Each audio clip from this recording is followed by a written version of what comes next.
people around 2,000 data breaches and around 42,000 incidents.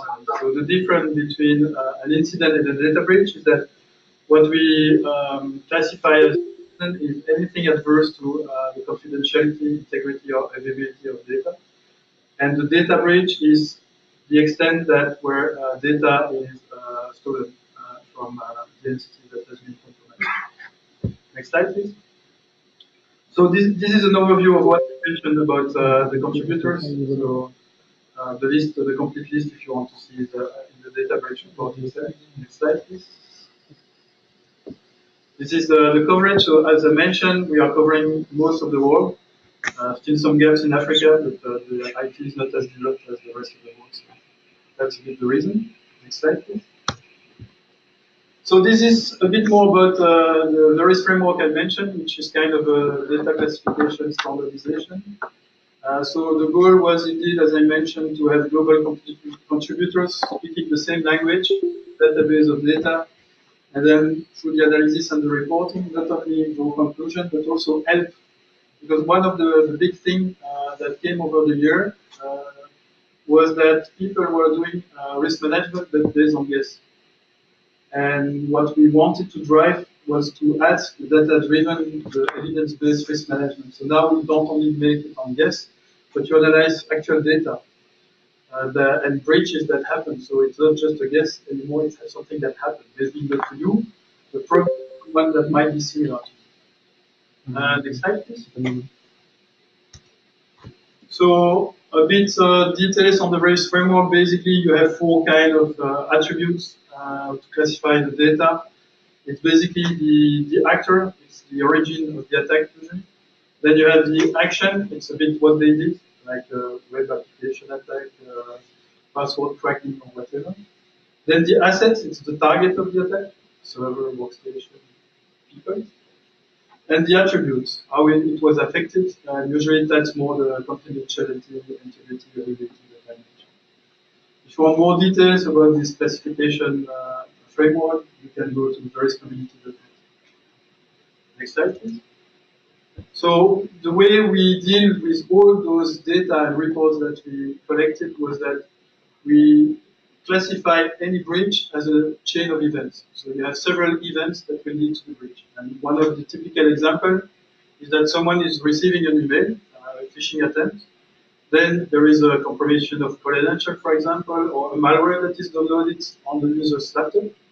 Then what happened is that the laptop integrity is compromised, and then the people will try to, for example, look at shared folders, find information, and then infiltrate it. So you see that there is a chain of events that we will decompose, and we will analyze all the different attributes from the various in the framework to classify those events. Next slide. What's happened also 2 years ago is that we started to see commonalities. So we started also to make the distinction between the different industries. Because what happened is that we had a whole blob of data, but people wanted to know, yeah, but it happened to me because it's not because it's happening to my neighbor that it will happen to me. So we started to divide those data, having enough data by industry, so that at least someone could look at, okay, I'm in that industry, so I'm interested only in the data for that industry and what happened in that industry. So I can start to prioritize my information security strategy to take that into consideration and not use guesses anymore. So what happened is that we saw that there were patterns. I will go more into details of those patterns, but 88% of all the data breaches that we saw were belonging to one of those patterns. And this is kind of the matrix that we had. You see some examples of different industries. And you will see the pattern that we decided. So you have cyber espionage, for example, web attacks. And you see that depending on the industry, you are more prevalent to certain patterns than the others. So let's say I'm in the retail industry. I know that I will probably focus more on the denial of service kind of attacks, payment, card stealers, everything that is payment related. If I go on finance, again, denial of service, web app attacks. But if I go in manufacturing, then I'm more interested into crime and cyber espionage, for example. Next slide, please. So what did we learn from last year of data, which means this year's report? So the first thing is that before the attackers were attacking large corporations and mainly the financial world because of the money. And then we saw that they shifted step by step to attack more smaller companies also. So it's not because you're a small company that you will not attract the criminals anymore. And we see that more and more, and now up to 61% of the attackers are attacking not medium or small companies, which means less than 1,000. Right? Also, it's not like in the movies where you see the hacker wearing a hoodie in the dark corner and attacking this huge corporation. Is very usually the attackers, they are vulnerabilities out there. People patch them at some point, but they have still a time frame, a window where they can attack companies. And most of the time, what they do is like they just look for open doors and they will exploit them. Same with scam. For the scam, like the Nigerian scam, where they send an email saying that they have money and they are trying to get people to give money to get more money. That was not even cybersecurity itself, but we saw that already in the beginning that they send that massively and there will be at least some person replying to it, even if it's obvious that it's and it's the same techniques in cybersecurity. Next slide, please. So we see that phishing is still a big issue. An email pretending that someone from your IT asking for information, send you to a web link, like an Outlook web access that looks like your company, and then you try to enter your credential, and bam, they go to your credentials. So then you can start to access your own Outlook web access account, for example, and start to try to dig into the company. And it happens more than once, so it's not because someone got taken by one of those phishing that they will not be a victim anymore to it. Exactly.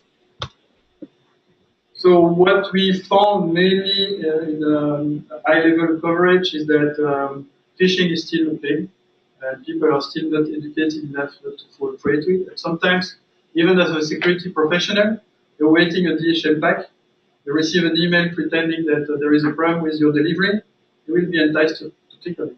And as a security professional, you will look at the link a bit more and maybe not fall prey to it, but they are pretty convincing into it. Ransomware is something that is increasing, and it's not targeted, just people sending you malware that will encrypt all your data and they will ask a ransom for it.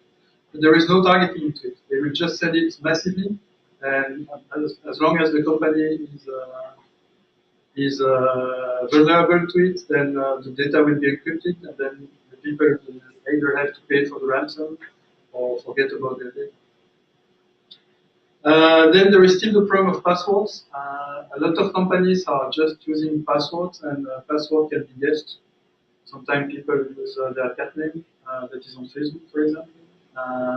And we need still to educate people about those kind of aspects. Sometimes they just hack into a system, like for example, you have a LinkedIn account, Facebook account, then you use the same password for your Facebook account, for your corporate email, and then they have access to it that way. Next slide, please. Cyber espionage is a major issue. Everybody heard about Edward Snowden, I guess.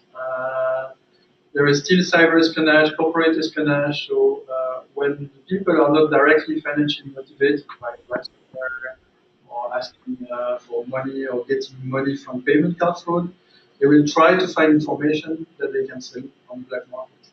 And then it can be from an ordering from people, like there is a company who wants to have competitive advantage over another company, and they will ask on the black market someone to hack that company and have, for example, research and development information, intellectual property, etc. And what we see, but also it's because the IT is expanding, we see more and more data and more data stolen based on those data images. So what's the motivation? I touched a bit about that. It's dual, it's mainly financial, but we see more and more cyber espionage. Next slide, please. We see that there is still a technology gap between the speed of confirmation versus the speed of detection. Although along the years it's getting better. So what does that mean is that it's fast when an attacker attacks a system to get his foot on the system, and it's slower to detect the attacker and to take action to remediate to this. So there is still a problem in the way we apprehend and in the technology to allow us to be better, and we are late. And if you see the trend, it's not moving better in the next years, and it's quite consistent. Next slide, please. So what is also kind of alarming, although it's getting better those last years, is that you see that most of the people who detect a data breach is not the company that has been breached. So it means that the detection and monitoring in place is not as good as it should be. And most of the time it's a third party, so it's either the police or a customer, which is probably the worst case scenario, or any third party that has an implication like problems. Yes? What are the dash lines representing? So the dash lines are the actual data, and the plain line is the, how would you say that, the average, the trend. So if I have actual data that's like record, number of records? It's a number of data breach detection by whom? So it's a number of incidents. Yeah, but it's not incidents, it's data breach in this case. Because I mentioned the difference between an incident and a data breach, which is that the incident is an adverse modification of confidentiality, integrity, or availability, but without necessary stolen data. And the data breach is when there is stolen data. So that's the distinction that we make. Next slide, please. So this is a bit an illustration over time of the time for compromise. You see that indeed it's very fast. It's kind of minutes, but it changed over the years. So last year, for example, 2 years ago, it was in terms of minutes. Now it's more in terms of minutes, hours, even days. The exfiltration happens quite fast also. When the systems has been compromised, the exfiltration of the data is pretty fast, and you see that it's getting better. We start reaching days, but it's still usually weeks or months until the data breach has been discovered by the entity compromised. And then the containment is getting better as well, but it's still days once the data breach has been discovered. Next slide, please. So here we cover three main industries. Usually those are the industries that express the most intent to expand on cybersecurity. So the financial services, they have always been prime targets to cybersecurity attacks. And most of the time in the financial services, it's external attacks. Of course, there is a bias because we come as consultants. That is a bit lowered by the other partners, but we are not necessarily privy to all the internal fraud. So there is a bias. We could say the numbers are quite high to be pretty sure that it's more external attacks than internal attacks. So what's in the financial service? It's mostly credentials that are stolen, usually then used to do something else later, or to access reports or data from customers. Why? Of course, it's to get direct access to financial data and financial information, or even directly money. You have this trend of banking Trojan that is still existing, where even they attack the end users and not the bank directly, which was a concern for the banks because they can't ensure the cybersecurity of their customers, their end users. So for them, it was a bit a problem because they were losing money. Their customers were losing money because their account, the bank account was hijacked and people were stealing money directly from their bank account. And how? It's the three patterns that are most prevalent is denial of service attacks. So usually it's accompanied with a ransom. If you don't pay me that amount of money, your website will be not accessible anymore. Then web application attack. So just to get access to anything that is externally accessible, usually to customers. And then payment card skimming and everything that is payment card related. Next slide, please. On the retail external, then it's the payment system, so directly into credit card usually. Then why? It's again, they have credit cards, so then they can get money directly by using rules. And then how, so then you have service, payment card schemas, and web application attack. You have a lot of retail commerce or small merchants that are moving to digitalization, to e-commerce websites. And most of them are not secured enough, so it's a big way to get credit card data from the customer buying directly online. Next slide, please. The next one is the manufacturing, and this one is a bit different because you have still a lot of external attacks, but there it's more cyber espionage targeting secrets, intellectual property. And so it's cyber espionage, sometimes privilege misuse, and everything else, which is a bunch of everything that we couldn't classify with that. Next slide, please. So some advice based on the patterns. Next slide, please. So on the crimeware, which is usually ransomware, one of the advice is that usually they send a phishing email with a macro-enabled document. So it's about patching, it's about awareness, and it's about patching all the clients, the Office suite, the browser. Sometimes it's just a link. And next slide, please. So cyber espionage, they still use the phishing. They will send you a link to web access via malware. Then what we saw in in several of our customers, it started with the phishing. They got access to the webmail from the users. They were looking in the manufacturing industry for intellectual property research and development information, and they were pretending to be the people. So they were targeting C-level people and pretending to be that C-level and asking for additional information, reports, or whatever from other people. So they already did some kind of reconnaissance originally to get enough information to be believable by people internally, and using the authority of the C-level to get the information. So encourage people have something in place to report phishing, to have some kind of analysis, so at least you have knowledge that you're under attack, and you can better secure yourself. And of course, the security awareness is still important, and we are still not there yet. Next slide, please. So web application attacks. So one of the big problems in web applications are web applications that still have a single password for authentication. Most of the companies are now moving to two-factor authentication. Sometimes the break is the fact that it costs money, but there are more and more cheaper alternatives like Google Authentication, for example, that can be leveraged to do the same thing for less money. So, and then you still have the user education to next slide. So in a nutshell, be vigilant, make the people your first line of defense by making them aware, security aware. Yes. Maybe return one slide. Yeah. In the web application stuff, how much is SQL injection and the old-fashioned technique of extracting data still important? It is still used, but less than before.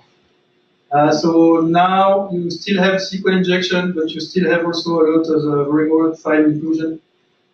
Anything that is web app exploitable, even session attacks, they use everything. At some point, SQL injection was a big hype, but it's less now because a lot of companies are starting to perform web application vulnerability, and they are easily picked up by those tools, so they can remediate them. But it's still the case. It's just less than before. So what is important also is that try not to expose the data that don't need to be exposed. And that's a big issue in a lot of companies where we do forensic investigation, because most of the time they didn't know that system existed. So they didn't patch it, so it was the open door to the company. Or they didn't know the data was there. Or they should have encrypted the data, but the data was in clear text. So all those things, if you don't need the data, just secure delete it. If it doesn't need to be exposed, don't expose it on the internet. Patch promptly, just still the basics. Encrypt the sensitive data. People are still not encrypting sensitive data. And part of the security awareness also is that people sometimes are handling data, they don't know the value of the data. Did you make any difference between cloud-based application and on-premises application? No, we didn't. really.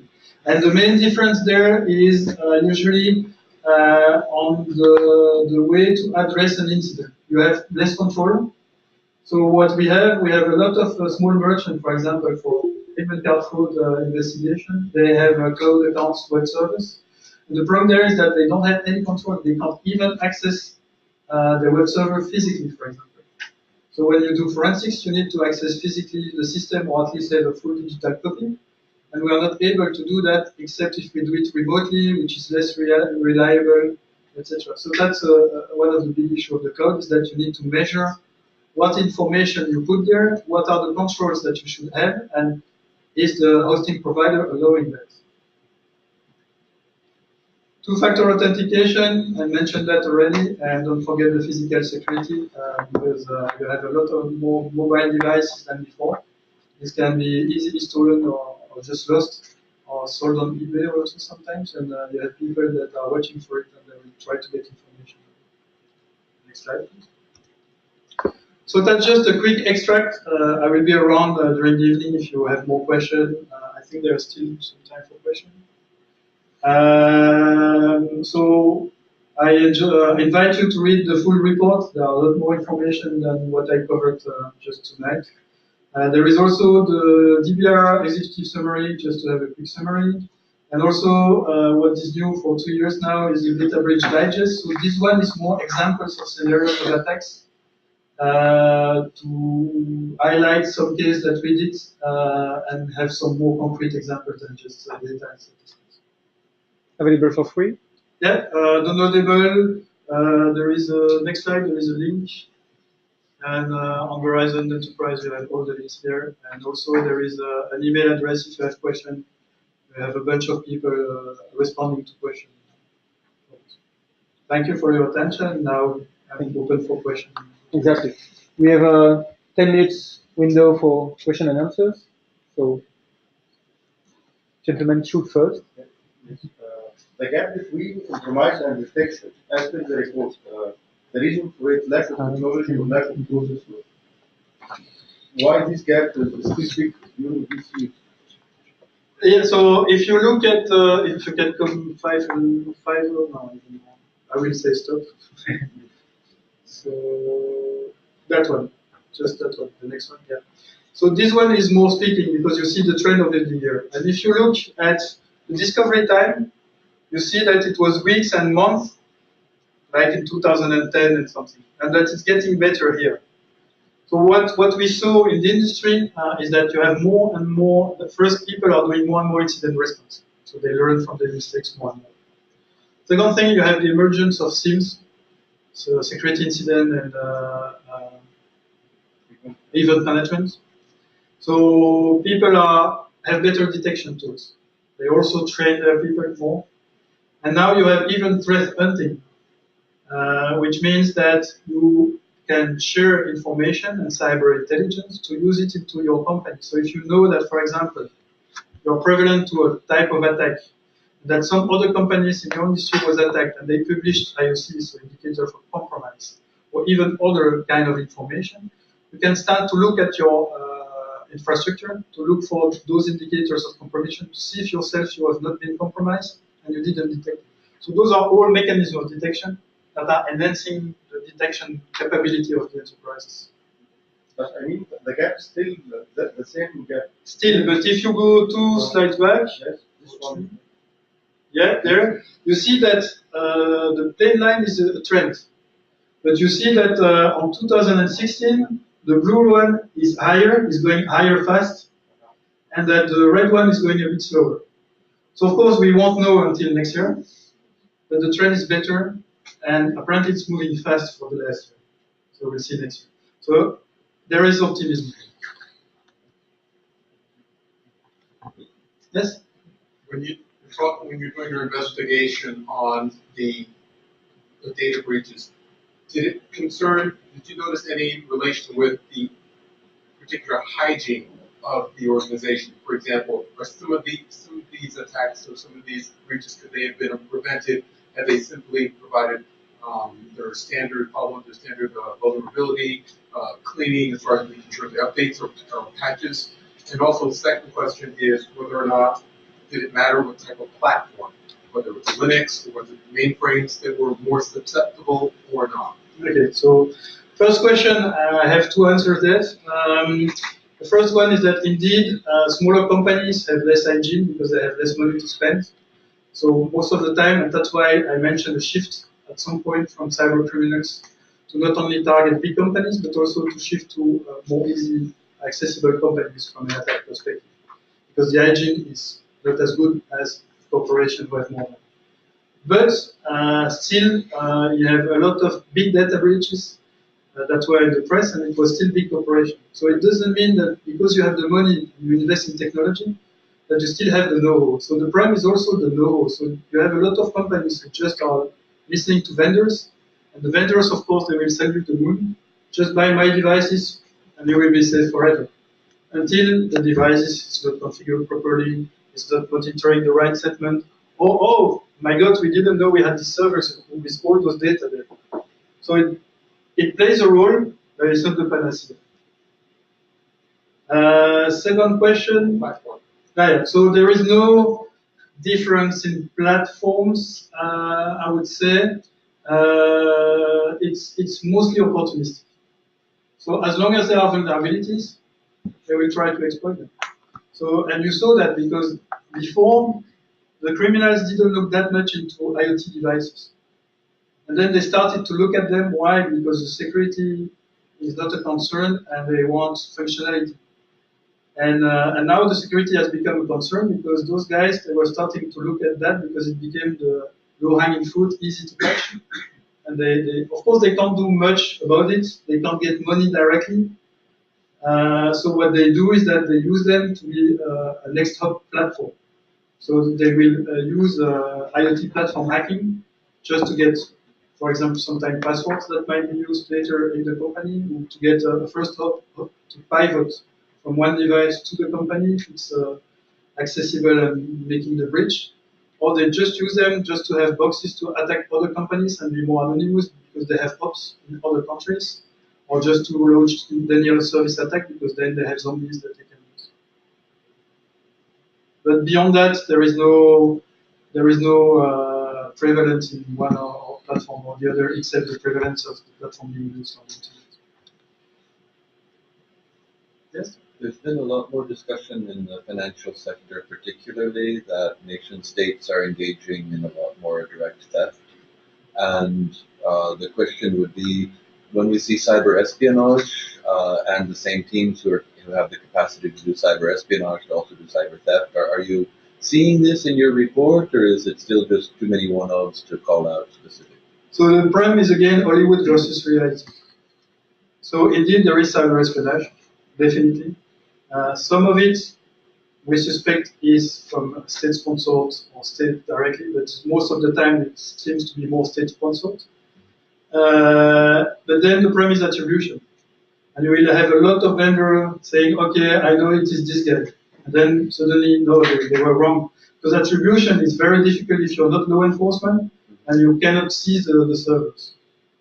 So you can have guesses, but you can't be sure on the attribution. And unless you have law enforcement involved, then you catch the guy and you cross-reference the information that you have on the victim system with the attacker system. And as I mentioned also, it's more difficult because nowadays they use hubs, they use VPNs, and they cross countries easily, and there is no harmonization in laws. So from an investigative perspective, and for a law enforcement perspective, it's a nightmare to be able to track those people. So, and they start also to plant false information. Because I'm, for example, country A, and I want to attack you. First, I will not do it myself. I want deniability. So I will use hackers that will work for me, that I will pay. And then what I will do is that I will ask them, or they will do it themselves, to use platform in country B that are accessed by country C. And then it looks like it's coming from China, but at the end, is it really China? You don't know. So that's a big issue. But attribution isn't really going to help you protect yourself. Except insofar as it might give you some, like depending on the sector you're in, you can say these types of threat actor classes would probably be targeting me. I tend to agree, although there are examples where it still helps. It's not the attribution itself, but by having attribution, you can have motive. And then you know what's the motive, what will be the target. But you can infer it from your logs. I know people, for example, who saw spear phishing attacks. And basically, they saw that they were being targeted for specific industries that were promising for another country that was looking to expand in that domain and was looking for information. So their attribution helps, but it's not the cornerstone. So I agree with you. I wouldn't focus on the attribution because it's so difficult to get and it's not worth it. You mentioned 88% fit into these different categories. Yeah. What about the other percent? They have different categories. It's like at some point, to give you an example, I don't know them by name, but if you have a specific question, then we can dig into the data. That's why the email address was there for. I'll read. But basically, most of the time, we had also unknowns because it happens that you don't know. And you make an investigation report and you know that, you know that, you know that, you have some elements. It's likely that it happened like that, but you can't be sure because you don't have all the elements. So there are always unknowns, and those are usually falling in those kind of categories where we have part of the information, but we don't know for sure, or they are not belonging exactly to a specific category.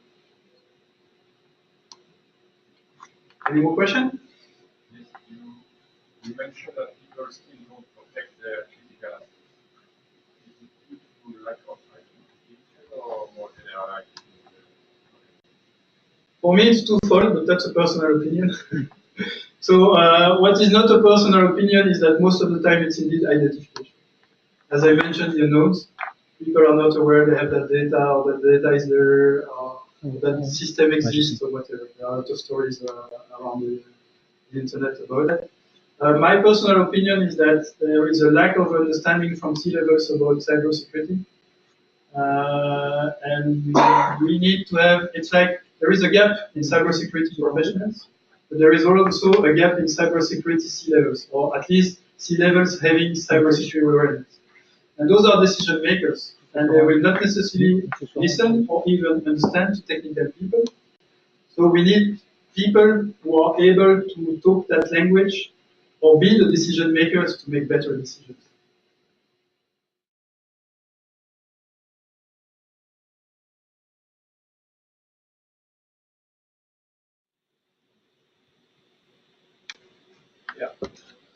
Yeah, perfect. Thank you so much. So let me first take you to a little city. This is actually the city where we live. You can see it's a very nice, calm city. It's actually my house where I live. And just like, yeah, come on, guys. And just like any city all over, we do have some issues. And you guys all know them, you know. As in the digital world, we see the bad guys, we have them in reality as well. So just like anyone, what do? We try to secure us. And just as you guys, when you guys put something live, you have new infrastructure live, you bring applications live, what do you want to do? You want to do your best in securing the application as much as possible, or securing the infrastructure as much as possible before you go live. And there are many ways to do that. I mean, some of you put monitoring beds. I mean, all of you, I hope, are using some sleep technology, or at least have some work that are being monitored 24/7, or just ad hoc. But most of us do have logging. Some of us have a more advanced tool of logging. Think about the Splunks in this world, where you can automate, where you can set some alerts, so you do have a better control of your environment. And well, let's get a pen tester.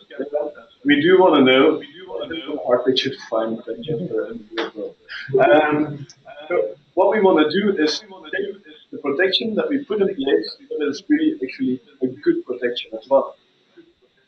So that's what most of us do today. But just like anything in the world, you don't have everything under control. There are some circumstances that you just can't help yourself. That's not my daughter. She couldn't say it either. How did you break into your house? Sorry? How did you break into your house? Oh, yeah. So, okay. She's sleeping now, so now she's good. But just like in the real world, where you forget to close the door, in the digital world, you might do the same. You might forget about something in your application, in your infrastructure, or you might have that just that one lusty bug somewhere that's old and that can be easily opened by anyone, or you just have the people that just don't, they do want to get in, no matter what, they just want to get in. And that's why we have neighborhood watch. And that's what we offer with the Bitcoin platform as well. We try to get normal people that are hanging around, that are, for example, delivering your packages, or we all know this one, people that see everything. Basically, what you want them to do is to help you out. But in case they do notice something, in case they do see something which is a little bit awkward or a bit strange, out of the normal, then they can just ring the alarm. And when they do, they're actually helping you out. They're preventing an incident to happen. They're actually proactively helping you out. So what do you want to do then in return? Well, you give them something in return, just to say polite thank you. So that's why we all want to welcome you in Intigriti Town. We just want to help each other all together. Now, when we talk about bug bounty, I like to compare this with a beehive. Why? When I'm talking about this to new customers that are not used to do anything about responsible disclosure or about bug bounty, they're like, yeah, why do I want to do that? I mean, I do pen testing, and I previously owned a pen testing company, and I still agree that you have to do pen testing. It's covering the base. But if you like it or not, you are being tested every day, over and over again. I mean, put on a honeypot somewhere, and within minutes, within hours, you'll have a number of hits of people trying to log on with admin, root, and so on and so on. So you are being tested. And all you need is that one guy that's a little bit smarter than all the others. And that's actually what we do want to do with bug bounty. You're working with a lot of people instead of traditionally with a few people looking at your security. And all you need is that one guy that's going to have a unique creative approach of doing something a little bit different than all the others. That's what you want to reach. Because most of us, they are doing penetration testing, as we said. And actually, for me, penetration testing is a very good thing to cover the base. But what you're doing is actually, you're going to check if your developer did a good job. You're going to see if your developers or your infrastructure guys followed all the security guidelines that you have put forward. But let's be honest, I mean, when I had a bad day, or my daughter did that yesterday, and I had a bad sleep, or I had a fight with my wife, or I don't know what, I'm not as sharp as I was the day before or the day afterwards. And you have automatic pen testing. I do prefer manual pen testing. When a person is doing pen testing and he's not as sharp as the other day, well, he might miss something. So there might a bug slip away. Well, then there's no one from marketing here, right? Okay. Then you have the marketing teams. So it's called a business. Sometimes they just forget to tell you about something. You all know those shadow IT things. You all know the marketing websites, the promotion websites, you want to win a holiday to somewhere websites. Well, I don't think that it's going to be checked every time by security, or, well, it might be forgotten at least. So these are all things that you need to capture. And what do you get at a certain moment? At a certain moment, you get people that are on your website, by accident or not by accident, are discovering some things about you. And at that moment, they want to get in touch with you. They want to communicate to you that you have a serious incident, a serious vulnerability, publicly available to anyone. So what do they have to do? If you don't have any rules set about disclosure, responsible disclosure, you don't have a bug bounty platform, you don't have the emergency email address available, because this is not something that people like to put on the website. What do they have to do? Do they have to tweet about it? Do they have to put it on Facebook? Do they have to send an email at info@something? What do they need to do? And this is when those guys get frustrated. This is when it goes wrong, because they found something, they actually do want to help you because they want to inform you, and they just don't find the way, the communication channel that's pointing to you and listen to them. So we had a customer who recently joined us, and he told me like there was an incident on the website, and the guy he wrote emails to info@.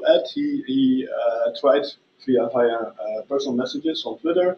He tried a lot of things, and the seventh approach via LinkedIn worked. The seventh time. Where the guy actually also said, because he sent a message via LinkedIn to the CIO, he was like, "This is my last thing before I just tweet about it. That's it. I'm sick of it." That's what you are causing. You do want to open up a communication channel from anyone in the world towards you to inform you in a responsible way about incidents that might occur. And then going back to the development, I mean, if you ask a developer to write you some software, and let's say that the deadline is on the 1st of May, when do you get the software? You get it 5 minutes before the deadline, be realistic. And there's like, "Hey security, can you please verify this because in 5 minutes we need to go live?" I mean, we all know this, right? But you know, when going live, the predators, they're ready. I mean, they're waiting for it and they're happy to attack you. You need the good guys just standing by to help you as well. They can run as hard as the bad guys, but you need to allow them to help you. So if we now look at our platform, who is doing this? And the who is not about which company. The who is about who are we dealing with actually. And this is what most of us think when we talk about a hacker, right? Well, this is who they are. It can be anyone. It can be a student. Your picture's not on there. But there's a lot of women. Actually, yeah. Yeah, it's preference, I guess. No, I mean, it can be anyone. It can be a student. It can be whoever it is. But 80% of our people, I guess, are security professionals driving home, and then little lady is going to watch TV at I don't know what episode. And the guy is like, "I want a new drone, or I want to have some cash on the side, whatever." And while lady is looking at TV, he just might pop up his computer and do what he likes to do. And in the meantime, earn some cash with it. There are some people that just don't do it for cash. I'll come back on that. So most of our guys, they're just doing it for cash. I mean, it's the truth. They want to make some extra money. They want to earn some money on the side. Perfect. But you also have these guys. I mean, they just want to show you, "I'm the best in the world. I do things different than all the others, and I found this." It's all about reputation at that moment. It's all about little bragging rights about, "I could find this." So this is also what we offer on the website. What we do is we made a leaderboard and we made a Hall of Fame. So people can actually say, "I did something good for this company," without detailing it, without giving any further information if the company doesn't allow it. But at least you do know what they're talking about. And then you've got the Robin Hoods. I mean, the Robin Hoods, what do they want to do? They don't want to brag, but they just want to help you as a company because they like your brand, because they like you personally, I don't know what, but they just want to help you. They just want to tell you, inform you about issues that you have to help you out before a bad guy finds it. And then you've got the like guys. They just want to be liked by you. And where that ends up most of the time is a resume in your mailbox that says, "I want to work for you. You remember I did this and this and this and this." It's clearly one of the advantages as well. So talking about some statistics, we have been doing this for some months, and well, I can't disclose a lot of things to you that I'm very sorry about. But what we did see so far is that on average, we do have reports on a new program within 24 hours without us even publishing that our new program. So when we put something live, we don't tweet about it, we just keep it silent, we just put it on the website, that's it. And we do see reports coming in quite fast. We did receive critical reports quite fast as well. And the response of the companies receiving those reports was quite clear. They did pen testing, they did a lot of things to cover the base, and they were extremely satisfied with having those reports and even paying for it. And why were they that happy? Because these issues were live, these issues were real. The things that the researcher claimed to be able to do were exactly that. What we do to offer our assistance to the company is that when reports flow in, we will be in between them and the researcher, temporarily. What does that mean? We will do a verification of all incoming reports to ensure that what the company will get is actually correct. It's not a duplicate or whatever. It contains all reproduction steps and it contains actually vulnerability, an exploitable vulnerability, and not a theoretical vulnerability, because no one wants to pay for, you've got something live over there, and if you turn twice and you hit there, then you might end up, no, that's not what they want. They want to have very concrete screenshots, steps, and so on. That's what we are there for. That's what we offer to the customer as a managed service. So we are a managed service bug bounty platform. We don't leave the customers alone. About the question that I heard earlier about the SQL injection, we still have reports on SQL injection. So they are still present. Most of the vulnerabilities are mainly XSS. It comes a lot, any form of XSS.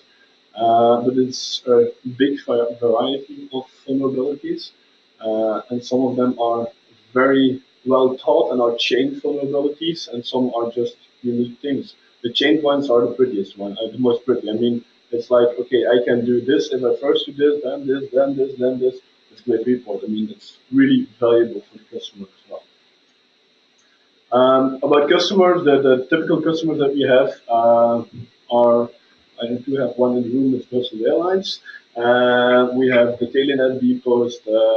It's quite a mix.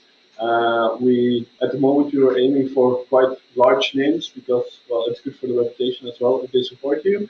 Now we're also looking into a little bit smaller customers because, as you've seen in the earlier presentation, it's also the smaller customers that are being attacked all the time. So we want to be affordable for everyone. But the most important is that the customer also gets the value out of it on top of the pen testing, because that's what we always say is you don't replace your pen testing with this. It's really an add-on cost. It's an added cost. It's extra, something you didn't foresee yet. And it's hard, but it offers a lower incident rate at the end. If you have to report back to the direction committee or whatever, you can tell them like the number of incidents decreased and the number of corrective reports they went down, and the corrective reports they went up. It's actually something you will solve by this. That's a little bit what I wanted to tell you about Bug Bounty. Happy to take any questions. When you do a pen test, the most important point is to define the scope. Yes. How do you define the scope in this case? Because you mentioned big names, so Telenet, but so it means that if you have a new customer, this customer agree by default to be tested on anything. How do you define the scope? For every customer, there are one or multiple programs. Yeah. And within a program, the scope is defined. And it's very clearly explained to any researcher that signs up. If you go beyond scope, it's hacking. It's not legal anymore. This is to be in clear rule with the law as well. So scope is well defined. We have customers that do take anything as a scope. And we have customers that say like only this mobile app as a scope and the API around it. What we do say to every customer that's starting, try to start small and grow your scope at a certain pace. Just not to be overwhelmed with reports and things like that. But scope is extremely important, and also outer scope is extremely important, because you don't want to be DDoSed. You don't want to have social engineering on your employees. You don't want to have any of those. So when someone does that, he's going to be punished by the platform as well. And it's really a thing about hacking. We will help the customer as well in taking the action. So I have a two-part question. The first part is the hard part, so I'll ask that first.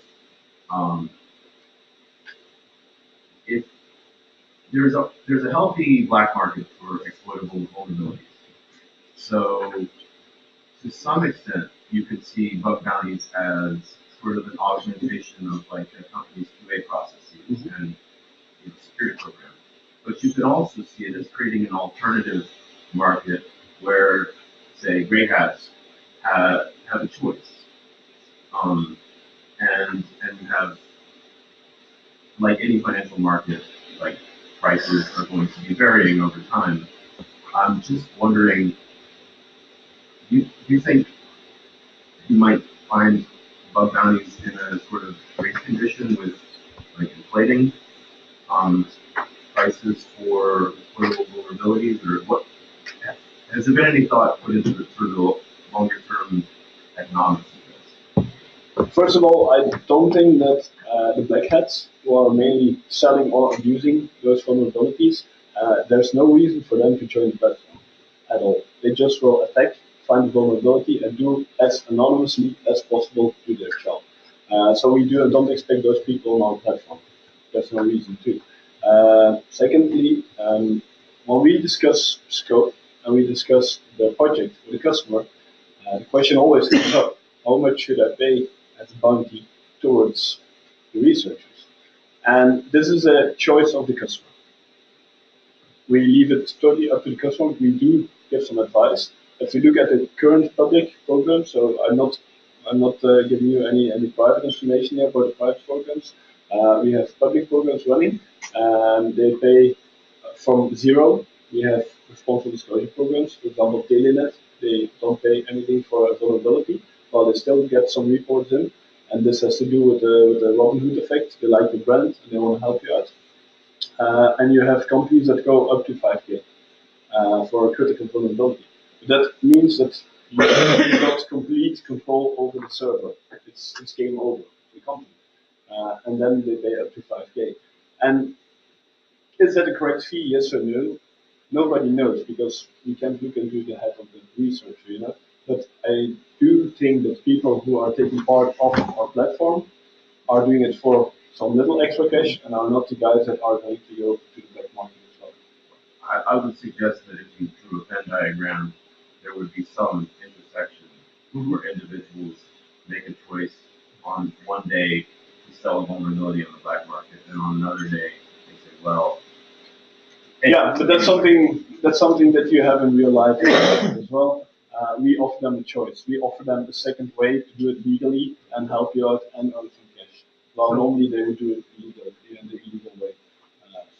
So my second easy question, like apropos what Wim was saying about the sort of vetting and what kind of vetting do you do for assessment of your platform? We have multiple ways.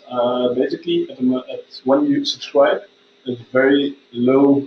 It's very easy to subscribe. You just do basic email address and things like that.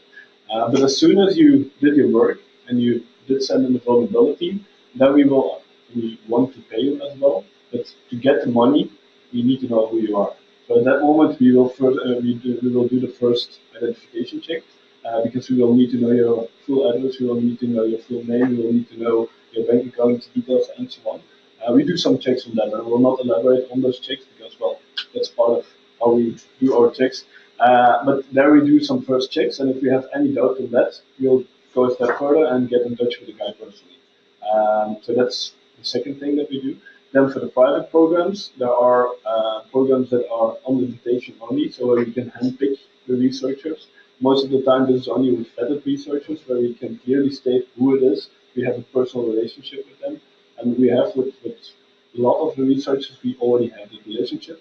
We're organizing events to invite them over to customers for an hacking night or whatever, so we can really get in touch with them, get to know them, and working on relationship is extremely important. Also to vet them in a personal way, so you get an idea about the person and the background. So these are all the things that we are doing. We're going to go one step further quite soon, but from that in process, okay, that's more about the legal part. So yeah, we are working on extremely hard on that part because we know it's very important. So yeah, so Peter. Can you elaborate a bit on the legal stuff you mentioned already before you end this slide? I mean, right now, even disclosing an attempt, even testing a website, even personally without a contract is illegal, the reporting is illegal, you could even be fined for that one. How do you, I mean, is scoping just sufficient to cover that? Because, I mean, a commercial contract between the customer and you, is that bypassing any legal? No, so can you just repeat because people on the line okay. don't understand? So the question is more about how can you ensure that the researchers are remaining legal how can you ensure that they may attack you without being sued by a company? So we do have legal complex to cover that. We have at one side a contract with the company where it says that what is in scope, they cannot sue about that and all those things. At the other hand, as soon as a researcher signs up, he will agree to certain terms and conditions as well, which is the first boundary of stating what you can and cannot do, and which actually is legal binding as well. The third thing that we offer there is that a company has a choice to upload a separate terms and condition sheet. When a researcher wants to take part in his program, he will need to accept keys as well. Of course, at the beginning, they're still anonymous. At a certain moment, they will be authenticated, and then we can actually do something with the law. We have verified this with the Belgian government, and we are within the boundaries of what they say, what is responsible disclosure. So we are following the guidelines that we see. And it's a bit linked to that because I was wondering, for stepping into this kind of program as a customer, you need a certain level of maturity. Yes. Yeah.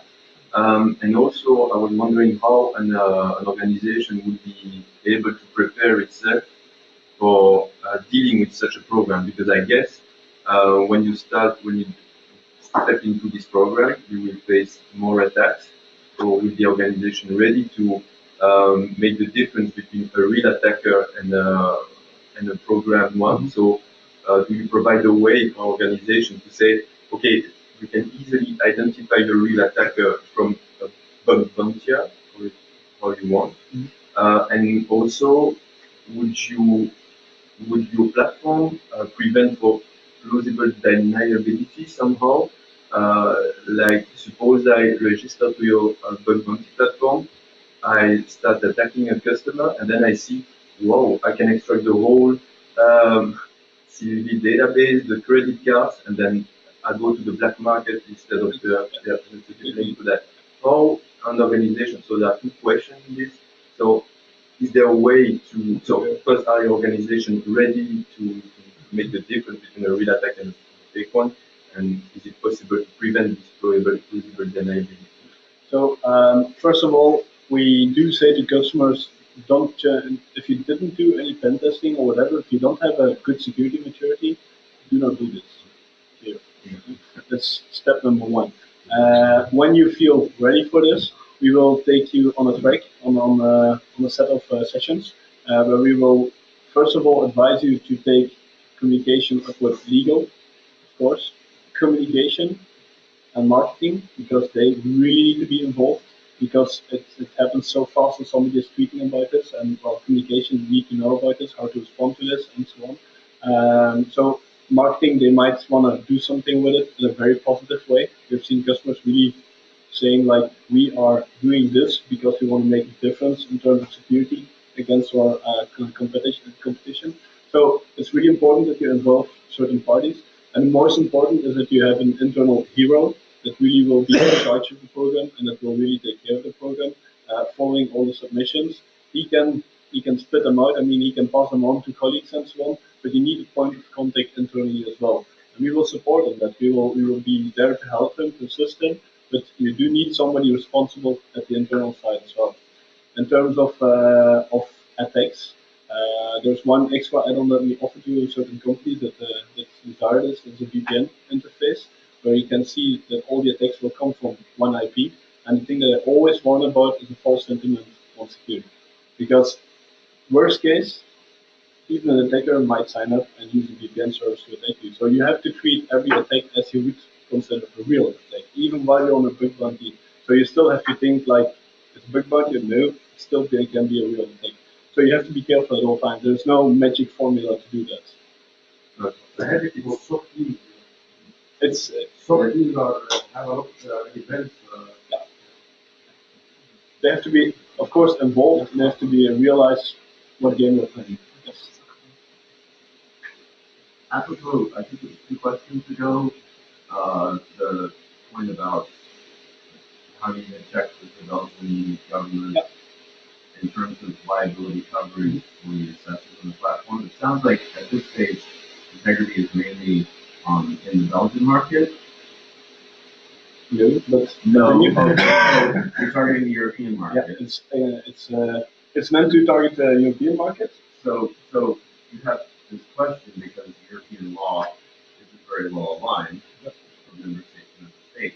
You know, just Belgium, because Belgium signs off on it, you could say, well, you have a client in France and you have a professor in Poland, and somebody somewhere says a crime happened, in which jurisdiction does it fall, and is the liability covering help? First of all, it's all about common sense between company and researcher. Let's be clear on that. The company is asking for us to do certain tests. The European law is less strict than Belgian laws on responsible disclosure, on asking people, anyone to test you. So that's a good thing for us. The markets that we are targeting, we are moving quite slowly because of these things, because we do want to check in every country. So what about here? It's mainly a company side, because you have to deal with the legal side in the company every time. So now we're moving up to the Netherlands. In the Netherlands, it's quite open. They're more open than in Belgium, at least, to these things. So we're trying to move like that. We're talking to companies in the UK. UK is also quite okay in this. So we are expanding, but it's not like I'm going to look for somebody in Poland tomorrow. So, yeah, you're right. The law is different in every country. Talking about the law is the GDPR, and GDPR covering also this matter. GDPR is not mentioning this very specifically, no. But you have to, for GDPR, you have to show that you do everything that's possible to, to show that you do good security. I think there's no better way to show that you care about security than challenging, asking the world to help you and make them your ally. So I do think that it supports GDPR, yes. Maybe the last one, if there's any. GDPR, I think it's targeting privacy. In this case, the first step of the white hat will eat for Yes, there are some certain parts in the contract with the researcher that are covering GDPR. What if you do see sensitive details about another person? What do you need to do and stuff like that? It's a very good question. It's covered in the contract, but I'm happy to take that offline.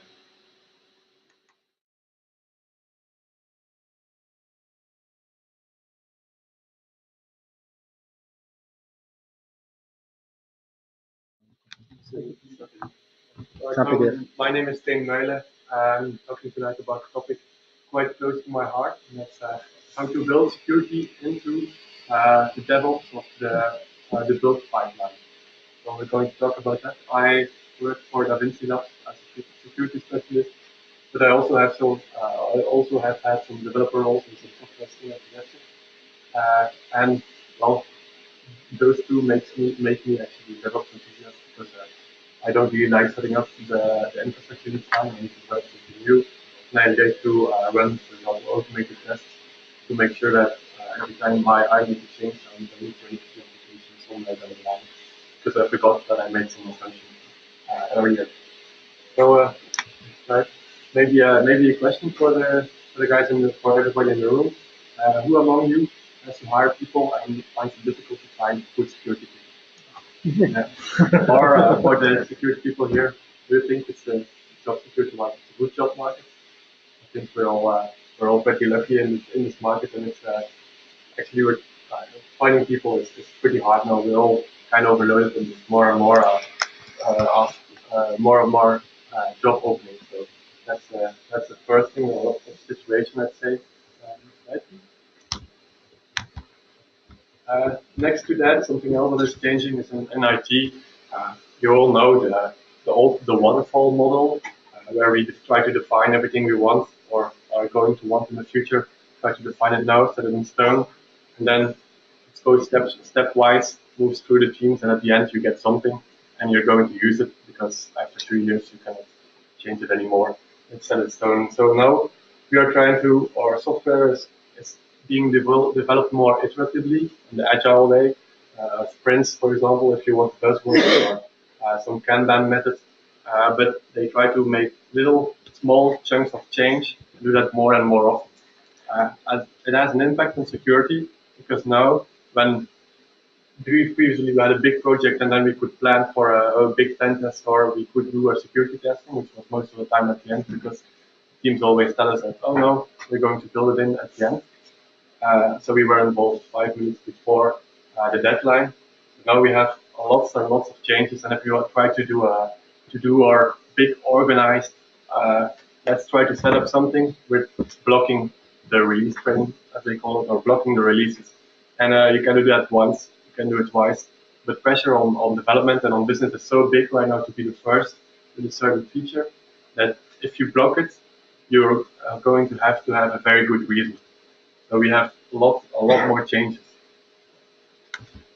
And then the third thing, we are reliant more and more on our IT devices. And people in the room checking their cell phones right now are proving my point.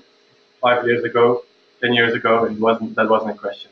Now, when we have our government going online, when we have in a short while our cars going online, I'm pretty interested in the security of those things because now they can have an impact on my life. When it was 10 years ago, just a computer in my parents' room, didn't really care about security. But now it's more and more important.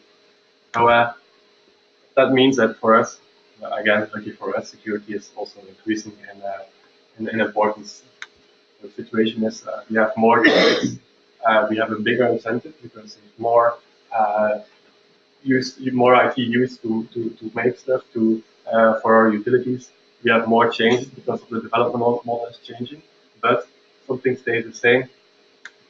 We have the same budget.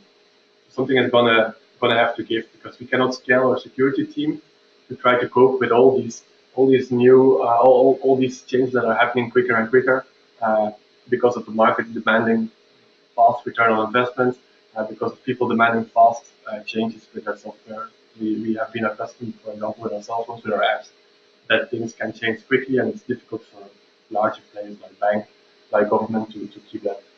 So we, as a security team, are also going to have to change our approach because we cannot keep it the same. We cannot say, okay, now we have 60 people, we go to scale to 200 people, just like that. It just costs too much. We need to fight all our ways. And this kind of problem, well, it has happened just recently. So if you go to the next slide, there was also a little fight, a little disconnect between the agile, because all these changes come from development first and then go through other stages. So development was the first one, trying to develop faster, and there was so they have an incentive to change things, and then we have operations where they are, we have different KPIs, we want to keep everything up, so no changes please, because it's running right now and we don't want to change anything. So as a reaction on that, we had Devops, where we try to work together with the teams, where we try to automate it, where we try to have our build pipeline that automatically can set up an environment for us.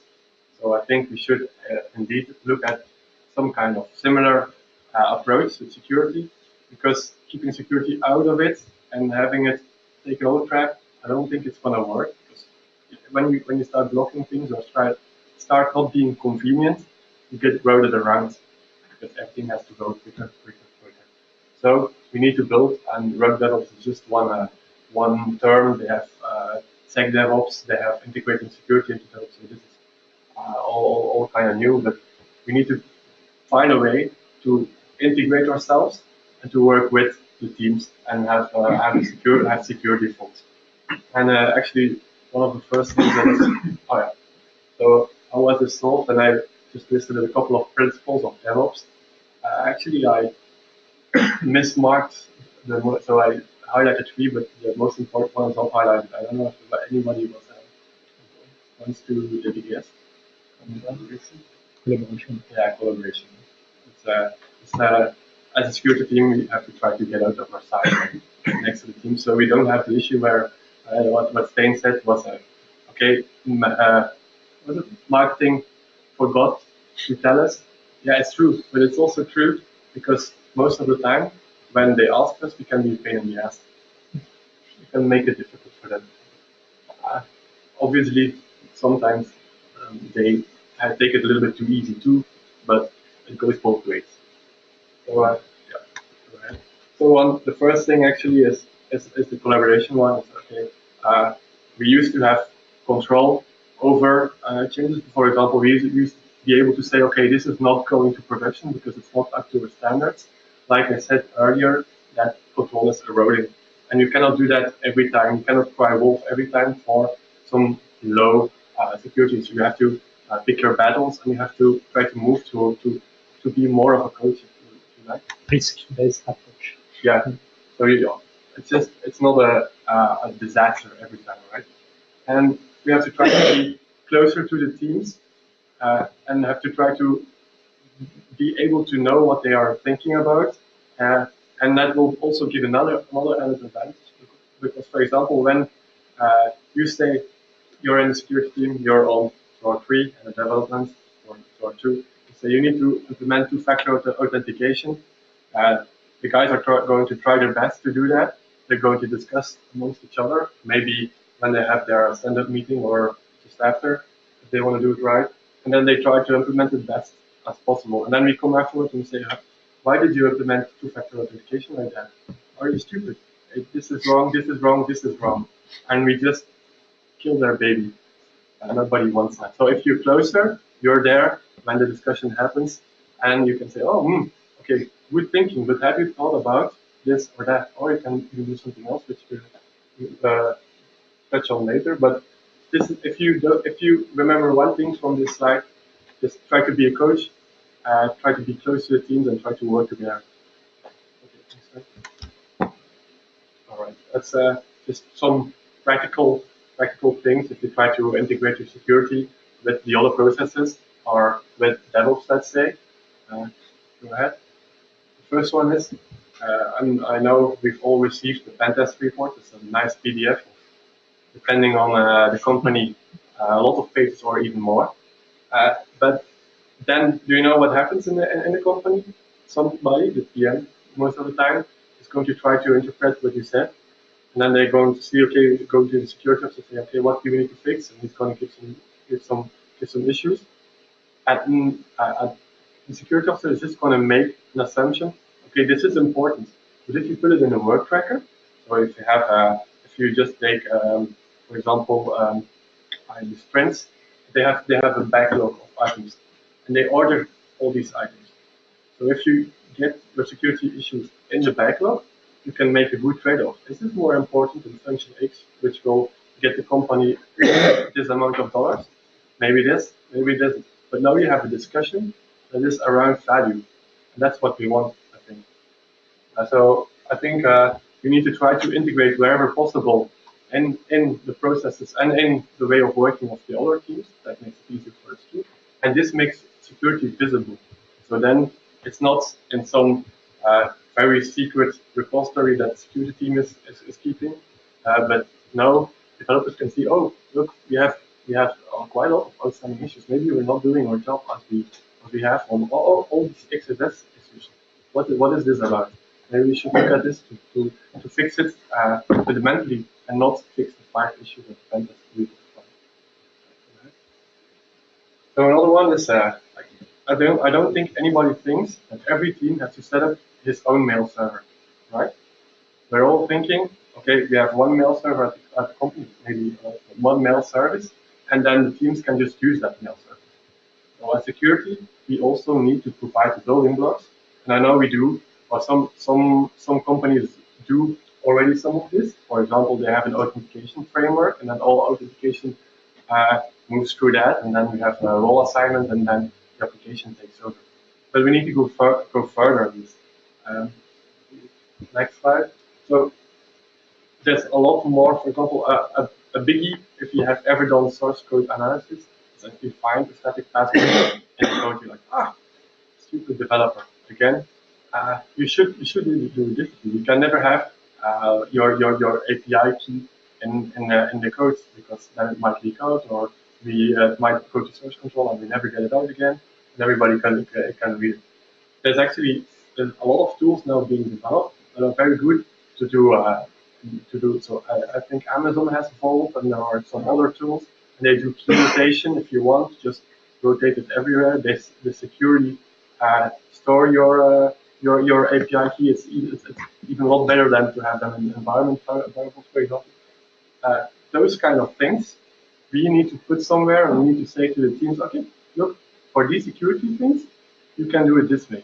Two-factor authentication, well, look, we have, for example, for the 2-3 languages that we are using in the company, we have in the same place that the developers are used to look, we have reference implementations.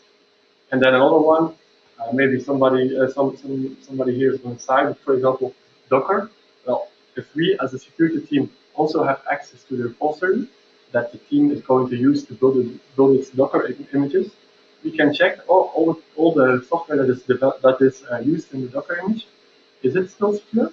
Are there known vulnerabilities? Because this is often the case. And we can fix it there, and then all the teams can use it in a scalable way. So that you just pick the last one from the repository, and you're good to go. So these are some examples of that. Another one, and this is, I think, something people think about immediately, is try to automate all testing that is possible. For example, you have dynamic scanning, static scanning, mid-use cases. If they do functional testing, you try to automate that every time. It's just a big win. If you go to the next slide, people tell me, okay, if you want to automate your testing, what about false positives? What about false positives? So if you do, for example, let's say a static source code analysis, one of the big things is that you have a lot of cases, and most of them are false positives. So you cannot give that to the team because they will never trust you again if they have to find that. But the thing is, if you do that continuously, you get a different situation. So if you do it once, you have a data point. If you do it continuously, you can. The first time you have a lot of work, but then you look at the delta, and then you look at the delta, and then there's a couple of changes because the software has changed or you have an update on your security rules. But you always have to can look at those small things. And the added advantage is that the development is actually going to adopt because they know what's coming, so you're consistent. If you do after the fact, after 3 months a pen test, it depends on the pen tester, you're not as consistent. This is an example from Twitter. I don't know if you know, but in the beginning they had a lot. When they had the scaling issues, they also had a lot of security issues. I think the account of Barack Obama, when he was, let's say, just president of the United States, was hacked, and then a couple of months later, the admin accounts were all compromised, and it was all kind of stupid security mistakes. And Twitter was actually under investigation of a federal department of, I don't know which one, but if you're under investigation by the federal department, you pay attention. So they started to actually do, in this case, static source code analysis on each build. And this is what happens. You can see the downward trend pretty quickly. Granted, they had a lot of management buy-in, but still the trend is there, and the spikes actually are 2 updates. Then you have and then great, and I think it should be timely. Great monitoring is very important because if you don't have any monitoring, you're just looking at a black box. You don't know what is going to happen, and you're all going to say, we have a C. I don't really mean C. I mean, for example, if you're an e-commerce site or you're working with money, and you can track how much money is flowing through your system, and you can just have a graph of that, and then suddenly there's a spike, either it goes up or it goes down. I grant you will notice, and that's important because, for example, if you do this iterative development, and suddenly after one deployment, there's an absolute drop in money flowing through the system, I can tell you that the developer who did the change is going to notice, and you're going to notice too, and most importantly, business is going to notice, and you'll know. I mean, then that's something that's very interesting. So I have the second example, which is also more technical. If you go to the next slide, and this is an example. Okay, are we being hacked? It's kind of a difficult proposition, difficult to see. And this is an example from Etsy. And know if you know the guys, but they have an e-commerce site with handcrafted, handed crafts stuff. Very fun. And these guys were also actually at the beginning of Devops and at the beginning of building security into that. Something that they did was just try to look at the signals of being hacked. For example, it's strange if you process terminals, that kind of strange, right? Might be a bug, might be something else. Internal server errors, you like to know. And for example, database syntax errors, because right now we're going to talk about SQL injection, which still exists. Database syntax errors, it's interesting. And then if you have a request with union all, it's very interesting. And if you actually chart these kinds of things, go to the next slide. Can you see the attacks going forward? It's very interesting to make this data, to graph this, and also make it available to everybody. For example, if you go to the next slide, if you make this available to developers, you can actually tell them, yes, I'm not only making your life difficult, you are actually being attacked, and you can show them the data. This graphs lots of database syntax errors, and then a valid request. But is there somebody spider senses tingling? That's something you can graph, and this is a lot more readable than looking at the logs. Right? Okay. And this is the previous quote was from Nick Dalbrecht, and he had a startup and made around this, and people believe in it, and he got a lot of funding a week or so ago. Yeah. So these are 4 things I think that are important. Couple that with a try to make the mind shift change and try to see, okay, I'm the security guy, but I'm trying to help you, and I think we have a good start to start building security into the cloud. Voilà. If there are any questions, happy to answer.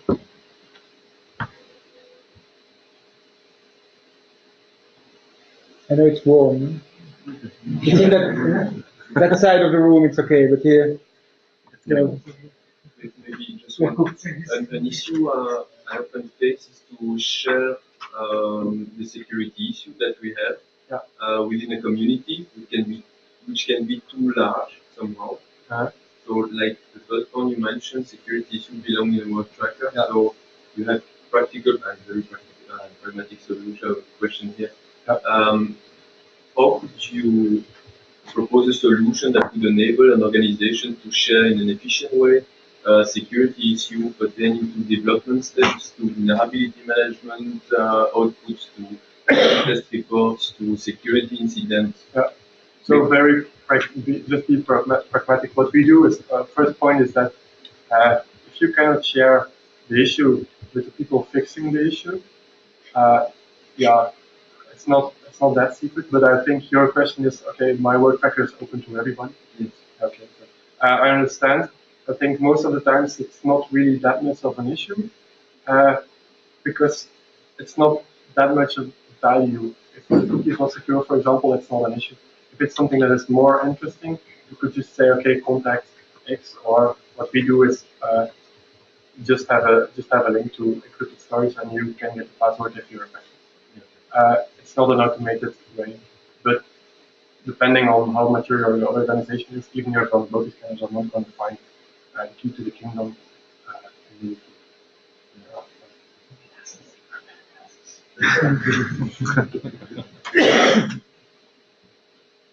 So if you have vulnerability scan that's that bad, you can also just mention it as a word point, and people are going to notice, and just not send the whole. Just have one issue.